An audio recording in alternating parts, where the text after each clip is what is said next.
When it comes to posting on social media, some parents overshare more than their own children. But who is policing them? And are they crossing the line? Parents love posting their daily lives on social media. Anything from their child's first day at school to fun family trips to the beach. Sharing has become the part of our daily lives. But when does sharing go too far? In a study out of the University of Michigan, 56% of respondents knew of parents who had shared potentially embarrassing information about their children online. And 51% saw instances where parents provided details of their child's whereabouts at a given time. Children are trusting their parents to keep them protected and safe. But are they doing a good enough job? Stacy Steinberg is joining me today. She's a legal skills professor at the University of Florida Levin College of Law, a photographer, and a mom.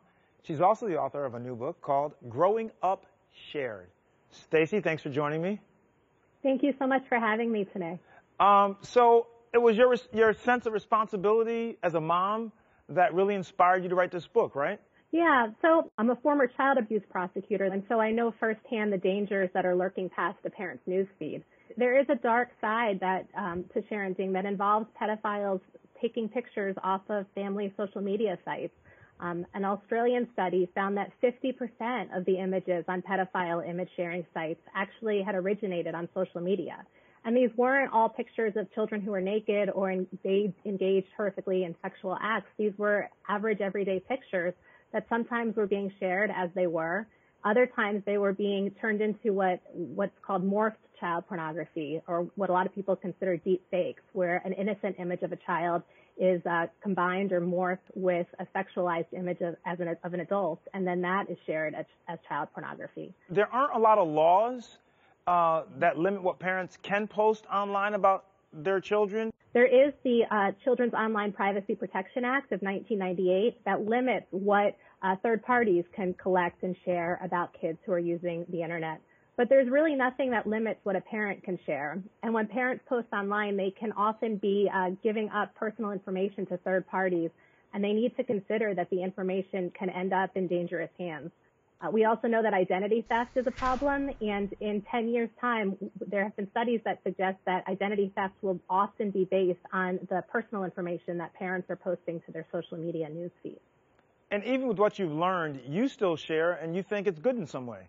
Yeah, so when I started this research, I really expected to walk away never wanting to share again. But along with all the dangers, I also saw firsthand how families became better connected with their communities on social media. I saw firsthand how it helps people relate, connects them, informs them. You know, a lot of families turn to social media for advice and for giving advice, and these things weren't possible before there was social media. So I really set off to see if there was a better way for parents to be able to share their stories online, stay connected with others, but allows a child to stay safe and allows that child to maintain control of their digital footprint. And you have some absolutes that you feel parents must do to keep their children safe online. Let's talk about a few of them. First, you say avoid using full names when referring to your kids on social media. Yeah, I think it's a good idea for parents to consider using initials or nicknames when they're talking about their kids online. It's also helpful for parents to remove their maiden name, if that's something that they have, from their public social media profiles. Also, parents should be really careful about not sharing information like their child's birth date, because that is something that folks who would want to do something with a child's identity might take advantage of having been shared and use that to harm the child. Sure.